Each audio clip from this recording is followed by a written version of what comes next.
Yo, what's good everybody? Welcome back to another video, and in today's video we are doing something a little bit different, and we will be reviewing all the trades that happened at this past trade deadline in the NBA. So we're gonna go over the trades, really just the big trades. I mean, the little ones we'll talk about just a little bit, but the big trades that happened, and what was the most insane NBA trade deadline that we've ever seen. We saw some really big names be moved, so let's hop into it. Right now we're on ESPN. They have all the trades that happened, and we will just scroll through the ones that happened at the deadline. A pretty small trade right here. Drew Eubanks and Patty Mills moved to the Clippers. Really nothing. Eubanks kind of gives the Clippers a backup center. I think Zubats is their starter, obviously. And then they were trying to run Mo Bamba at the backup center sometimes, and that's just not going to work for them. So Drew Eubanks is a solid center, nothing crazy though. And then obviously the biggest trade that we've probably ever seen, especially for a mid-season trade, Luka Doncic heading to the Lakers, and the Mavericks getting not only Anthony Davis, who's pretty good, but Max Christie as well, and a first-round pick from the Lakers, which I don't think is going to be valuable at all in 2029. The Lakers will have Luka Doncic and another young guy that we'll talk about in just a second here. But this trade, obviously the Mavericks lost it. I don't understand what the purpose of trading Luka Doncic was. You know, he said it was, or Nico Harrison said it was because of his conditioning and stuff like that. Like, okay, and he wasn't going to sign a contract extension. And Luka said that was not true, and I think we all believe Luka. He loved it in Dallas. The team was built around him. I don't know why they traded him, but as a Lakers fan, thank God that we got him. Maxi Kleber and Markieff Morris are kind of just throw-ins. Maxi's done for the season, I'm pretty sure. Markieff is not really an NBA player anymore. The Jazz, they picked up Jalen Hood-Schifino and 2 second-round picks. You know, Jalen Hood-Schifino coming out of college, I liked him a lot at Indiana. Just hasn't really had a chance to get consistent minutes for the Lakers. So Jazz get another guard with Isaiah Collier and Keontae George, and we'll see how he plays for them if he does end up getting some playing time. But Mavericks this season, I think they don't get better, but they don't get significantly worse. Picking up Anthony Davis is cool. I think he's supposed to be playing soon. Hopefully he plays tonight, but I don't think that'll be the case. You know, we'll see what happens with that. And then Max Christie, young guard, he just signed a contract extension with the Lakers in the offseason. I really like Max Christie. I like his game. He's a great defender. He's a really good shooter, and he kind of has a little bit of on-ball creation that he can tap into. I think he played in the Summer League the past 2 years, and he was really good. So, you know, we'll see what he can develop into. But yet again, I don't understand this. Obviously, the Mavericks lose this trade, the Lakers win. If I had to give a grade for each team, Lakers obviously get an A+.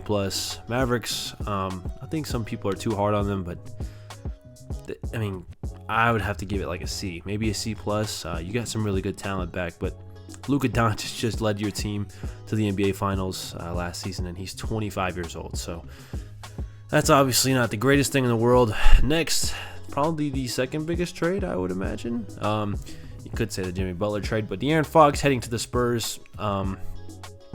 Zach LaVine heading to the Kings. Sidi Sissoko also went to the Kings, but then he got rerouted and traded to Washington, and I think he's getting released. So hell of a season for the second year guard Sidi Sissoko, maybe third year now. And then the Bulls get Zach Collins, Trey Jones, Kevin Huerter, and a first-round pick. I mean, for the Bulls, you kind of just got a whole lot of nothing. I don't think that Spurs pick is extremely valuable, and it doesn't look like it has any protections on it. That's pretty shitty. Kevin Huerter's ass. Trey Jones is okay, and Zach Collins he's borderline ass as well. For the Kings, you know, you pick up Zach LaVine, a great scoring guard. He's having a very underrated season. I think since 2025 started, he's been one of the best scorers in the league, and very efficiently as well. So he looks healthy and everything like that. You do get 3 first-round picks, top 14 protected from Charlotte. That's obviously going to go back to Charlotte. They are one of the worst teams in the league. The San Antonio pick's not going to be worth anything.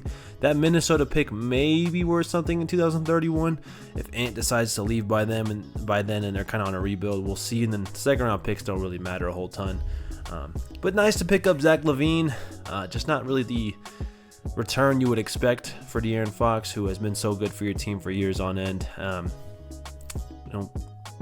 Kings just dysfunction at the top. A lot of dysfunction. A lot of dysfunction. Like, I don't think Vlade is their GM. If he is, though, he's not doing a good job. De'Aaron Fox heading to the Spurs. Also, Jordan McLaughlin, kind of a throw-in. I don't think he'll really ever play for them. But in their first game last night against the Hawks, he was phenomenal. I think he had like 24 and 10, something like that. He was really good. And you can kind of see why they traded for him. Obviously, you want to get young talent next to Wembanyama as fast as possible because he's only 21 years old. Maybe 22. I don't think so. I think he's 21. And he is, in my opinion, a top 10 player. And I think I have him, sixth in the league. I think he's just that good. He's unreal. Now, last night he did struggle, but he's been dealing with the respiratory illness. So, he kind of cut him some slack, but he did have that clutch putback for the lead last night, I think it was, or to tie the game, something like that. But he's really good. Obviously, Wemby's really good. De'Aaron Fox, like I said, was incredible last night. He gives you an opportunity to, set up Wemby with somebody who's extremely talented. Right now, the second best player on the Spurs is maybe Devin Vassell, who's really good, but he's not as good as De'Aaron Fox. And you can kind of see last night, the Spurs team, they got out and ran a lot whenever De'Aaron Fox was on the floor. Same thing with Stephon Castle. Obviously, the Spurs are the winner out of all three teams in this trade. If I had to give the Spurs a grade, A+, Kings probably get a B. Bulls, I'd say the only thing good about this trade is you're kind of rebuilding, but I mean, you would have figured they would have traded Vucevic. They didn't, so I'd give them a C. So A+, B, and then C. This next trade here just swaps. Doesn't matter a whole ton. This trade really just makes no sense to me for the Mavericks again. Caleb Martin's cool, but I think he's extremely overrated from his finals run in 2023 when he just turned into Steph Curry for some reason. Quentin Grimes, I really love the way he played this year for the Mavericks, and he's somebody who doesn't really just sit in the corner the whole game. He can kind of make plays off the dribble, off the pick and roll. He can kind of do a little bit of things. He's extremely explosive off the catch. He's a great three-point shooter, so you have to respect it. You have to close out hard, close out fast, and he can just drive right past you if he has to. I really hate this trade for the Mavericks. I really hate it. Sixers win this trade by a mile, and they got a second-round pick.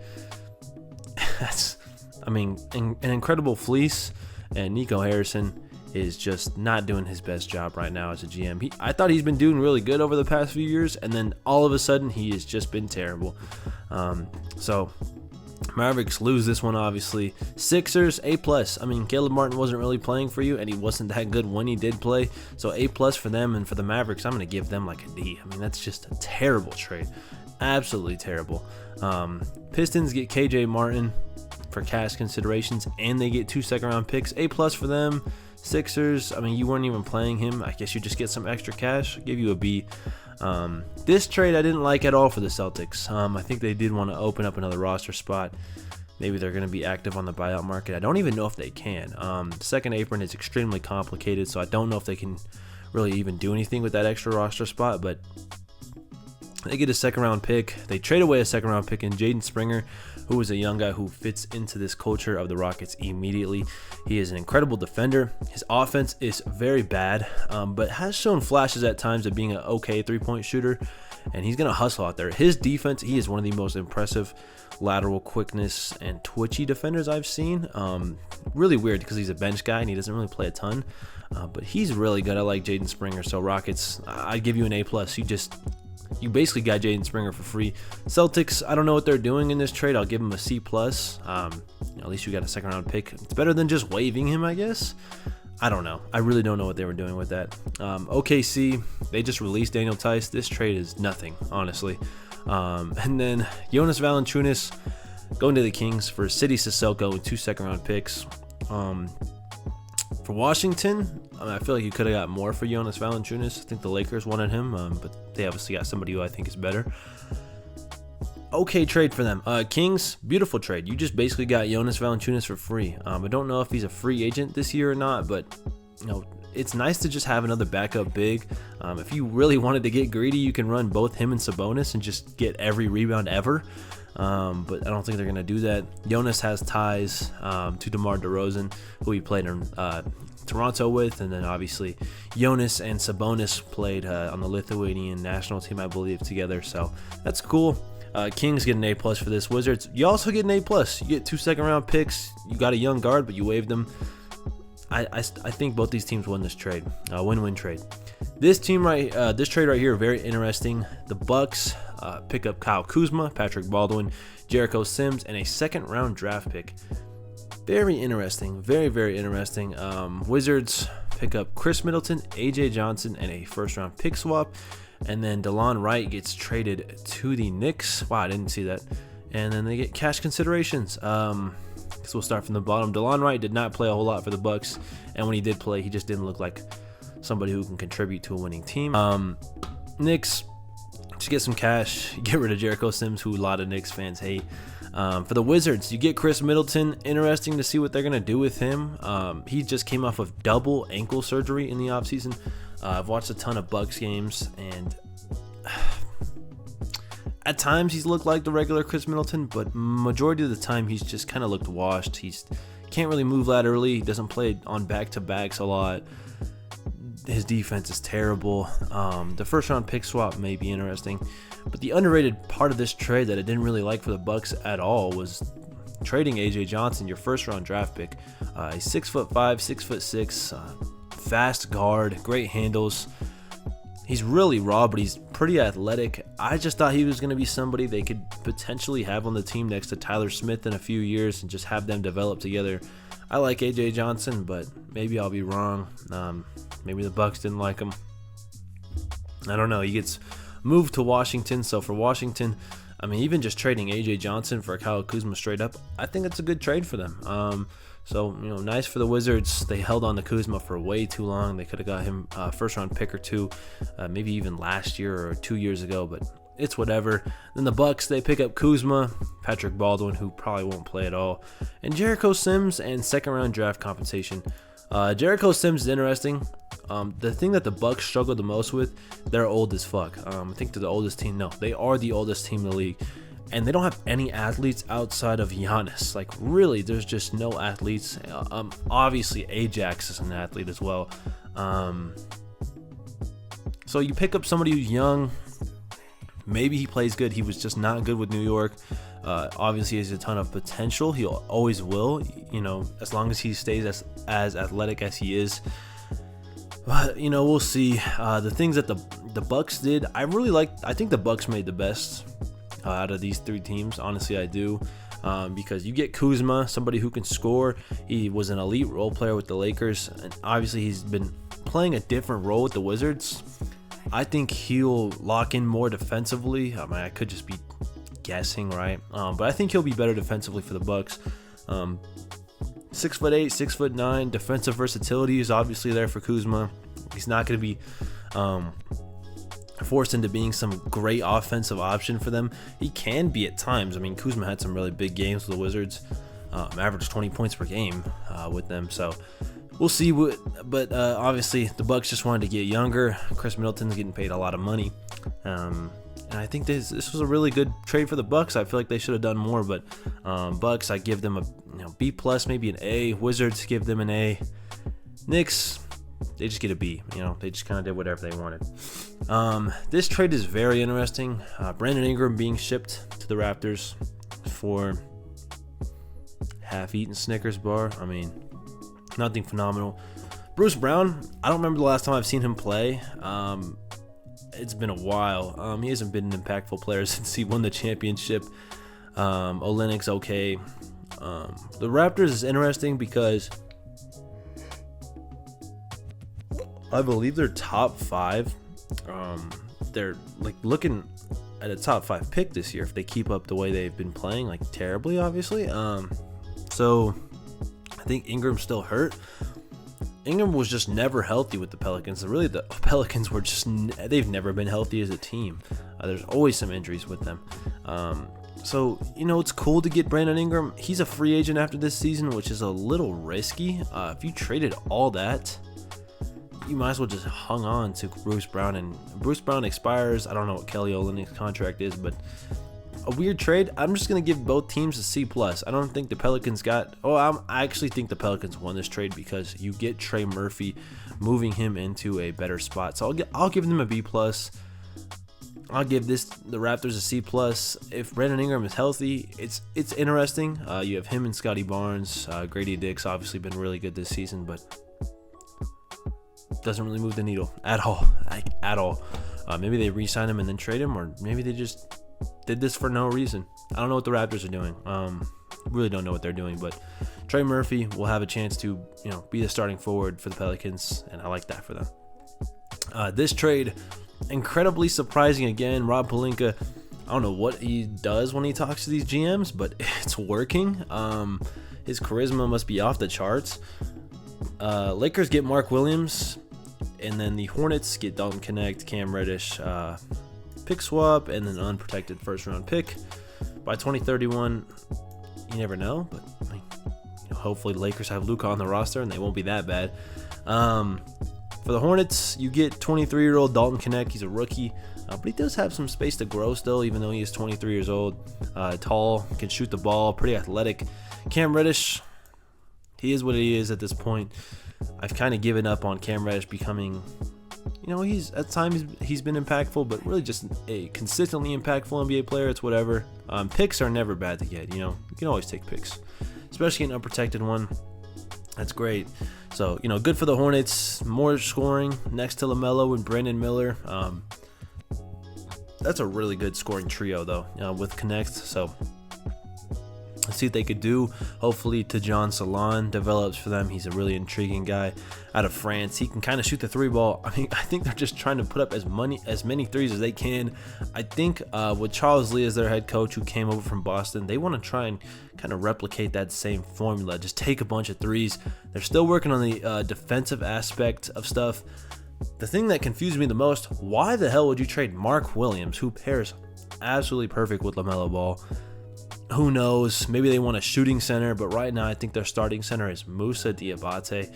And Moussa is not bad. I actually wish he would get more playing time, but it is what it is. If you leveraged, all that for Moussa Diabate to be your starting center now, it is what it is. Mark Williams, unreal center for his age. 23 years old, 16-10 guy, can block shots. Coming out of Duke, that was his biggest thing, right? He just has incredible standing reach. He blocks a ton of shots. He's pretty athletic. He's got a great catch radius. It's the perfect center to pair next to Luka Doncic. The only problem is that he is always injured. I think he's played 82 games in 3 years. That's not good. But this season, once he got back healthy, he has been unreal. He's had some really big scoring games. He's going to rebound the ball. I think he's the perfect center next to Luka, like I just said. And if he can stay healthy, this trade is absolutely phenomenal. He's a lot like Derek Lively. I think he's just stronger and he's going to be more physical. But I love Mark Williams. Doesn't have the shooting at all, but who cares? Luka probably would have turned Jackson Hayes into a solid NBA player. Lord knows what he's going to do for Mark Williams. So, Lakers obviously get an A+ for this. Center was the biggest need on this team. And I think that really kind of changes how this season is viewed now, right? If Mark Williams stays healthy, you kind of have a center. Only weakness for the Lakers right now, I think, is their bench and some of their guards. For the Hornets, get a B+. Get a B+. If Mark Williams ends up not being good and he gets hurt a lot, you get an A+ because you got Dalton Connect. But good trade for both teams. Lakers obviously won this one, though. This trade, really big trade. And a very interesting one. Jimmy to the Warriors. Miami Heat get PJ Tucker again. Andrew Wiggins, Kyle Anderson, and a first-round pick. A protected one, that is. Pistons get Lindy Waters III, Josh Richardson, and Dennis Schroeder. And the Jazz get KJ Martin and Josh Richardson with a second-round pick. For the Jazz, it is what it is, man. It is what it is. That's just... At least you got a second-round pick out of this. Schroeder goes to the Pistons. I actually like that a lot for them. With Jaden Ivey gone, you kind of need another guard right next to Cade. I don't think he's going to start. I think Malik Beasley will start because he's been phenomenal. But off the bench, Schroeder is really good. For the Heat, Andrew Wiggins is the big thing out of this. He fits the Heat kind of perfectly, right? He does a lot of the things that Eric Spoelstra wants his wings to do, but I don't know. They're kind of stuck in. They're not terrible, but they're not great either. I wouldn't say they're good, but they're not bad. They're just in the middle. They're kind of in purgatory as a franchise. We'll see. Maybe they go on some dark voodoo thing where Hero's averaging 30 and Wiggins is averaging 20 and Bam's averaging 20 and they win a playoff series. Who knows? For the Warriors, you get Jimmy Butler, who's 35 years old. You signed him to an extension. 2 years, $121 million. I don't like that at all. You're going to be paying a 37-year-old Jimmy Butler $60 million. The only good thing for this about the Warriors, I mean, besides the fact that you kind of get better, is you didn't give up any young guys. You didn't give up Moody. You didn't give up Kuminga. Podziemski, I know, is hated by some Warrior fans, but I still think he's a solid player and he's going to develop.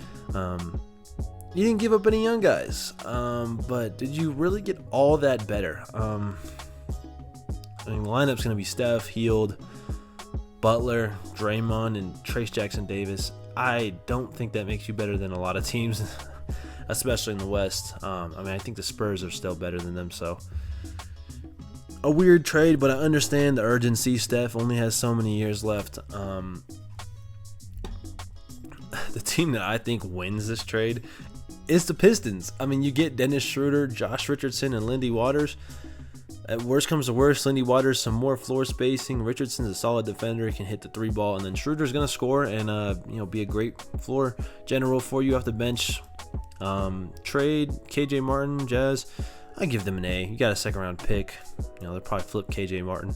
So is Josh Richardson heading to the Jazz or the Pistons? Just notice that. Who knows? Pistons, I'll give them an A.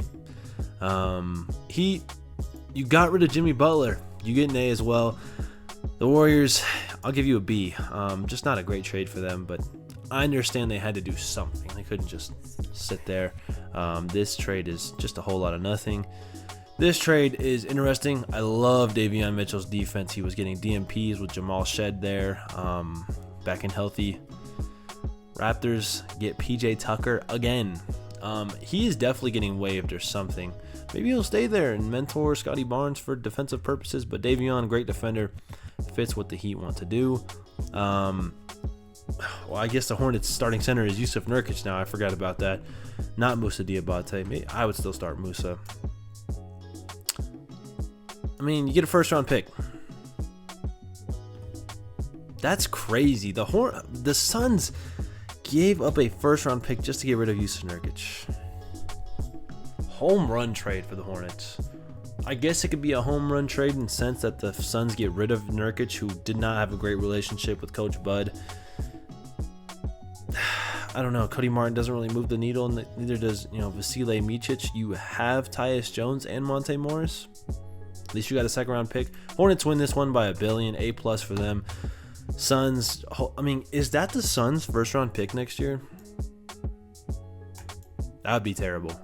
Hopefully not. So, Suns, you get an F. That was a bad trade. Really bad trade. This trade, love it. Absolutely love it. The Cavs, you get DeAndre Hunter. The Hawks got a lot back, though. 2 future pick swaps in 3 seconds.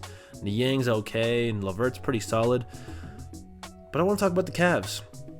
They've been looking for that fifth starter for some years now. Whether it's been Max Strus or Isaac Okoro. You get DeAndre Hunter, who is an unreal scorer off the bench, but now he's going to be starting probably. He can light it up. Last night he was killing the Spurs, and he's kind of playing with an attitude now that I didn't really think he's ever had before. So DeAndre Hunter, unreal pickup. Cavs get an A++. Hawks, for what it is, you get an A++ too. I mean, I don't really think Trey should be there anymore. I don't think he really contributes to winning, like his stats say. Yeah, from the Hawks, you got 3 second-round picks and 2 future pick swaps with 2 very solid role players for DeAndre Hunter. That's a really good return. They get an A+. So, shout out to both teams, just doing good business. This trade, Terrence Mann to the Hawks, Bone Highland, Bogdanovich to the Clippers. That might be solid. You know, they pick up some more shooting. Team's getting kind of old though. Zeller, whatever. This is an okay trade. Clippers obviously win it, in my opinion. You could say the Hawks because they got off some money, but who knows. This trade I did not see though. This trade is new to me. Well, actually I did see this one. Marcus Smart gets traded to the Wizards. God, Johnny Davis is still in the league. I don't remember ever seeing him on the NBA floor, honestly. Bagley heads to the Grizzlies. That's okay, I guess. I don't really know. You have Edey, you have Huff, you have Jackson, Davis. Yeah, I guess Bagley can kind of fit in there, but I'm probably forgetting somebody. You got a second round pick and a future second round pick, so 2 second round picks. You know, Colby Jones didn't play a lot for the Kings. The Kings, though, getting Jake LaRavia is very interesting. Wizards, I think they should release Marcus Smart, go let him be free, but they'll probably hold on to him. They got a first round pick as well. Like that trade for the Wizards. But Jake LaRavia is a player I really like. He's really good at driving downhill. It reminds me of a slower version of Denny Avdia. Just a less athletic version of Denny Avdia. But Jake LaRavia is really good at getting downhill. Draws a lot of fouls. And if you're the Kings, you can't be mad at the return you got. You gave up Alex Len and Colby Jones and probably a pick. Doesn't really tell me where the picks came from, but I like this trade for the Kings. I think they win it. They get an A+. Wizards, you get a first round pick and a young guy and a trade asset. A+ for them. Grizzlies, not really too. I mean, I don't really know why they did this deal, but you can get a B, right? You get a B. This trade is kind of just it's kind of sad, right? I've watched a lot of Bucks games because Giannis is my favorite player. I try not to be biased about that, but MarJon is somebody I really believed in when he first came into the league, and man, he has not at all developed, like, at all. Really cool guy, love his story. Came from a JUCO. Not a great player, not really an NBA player at this point in his career. Kevin Porter Jr. is barely an NBA player, but he does show a lot of flashes. The Bucks losing AJ Johnson, maybe this is your other young-ish guy. Kevin Porter, I think he's like 25, 26. So he's not AJ Johnson young, but add more youth to this team, and Kevin Porter Jr. I think is just better than MarJon Beauchamp. If you excuse all the stuff he's done, obviously we don't like that, obviously. But the Bucks just get another young guy. He dropped 50 on the Bucks a few years ago, which was just weird. That Kevin Porter Jr. dropped 50 points on the Bucks, and they ended up winning the championship that year. I think this is a low risk, high reward trade for the Bucks. If Kevin Porter Jr. starts to get comfortable in the NBA again and can kind of return to like 75% of the player he was with the Rockets, it's a really good bench guard. And hopefully somebody that can run that bench unit. Man, the Bucks just they're getting younger. They didn't trade Bobby Portis, which I feel like they should have done. And then the last trade here is the Pacers sending James Wiseman to the Raptors for a second round for a future draft pick, top 55 protected. Is what it is. I think he tore his Achilles at the beginning of this year. That's whatever, but that's all the trades that happened. You know, it was okay. It was a really good year for trades. Some teams, you gotta wonder, how are these guys getting front office jobs in the NBA? But sometimes trades are made and you're like, wow, that turned out to be a solid trade. But really, the most interesting trade deadline we've ever had. Not gonna lie to you. So you know, that was fun. I'm excited to see how some guys play.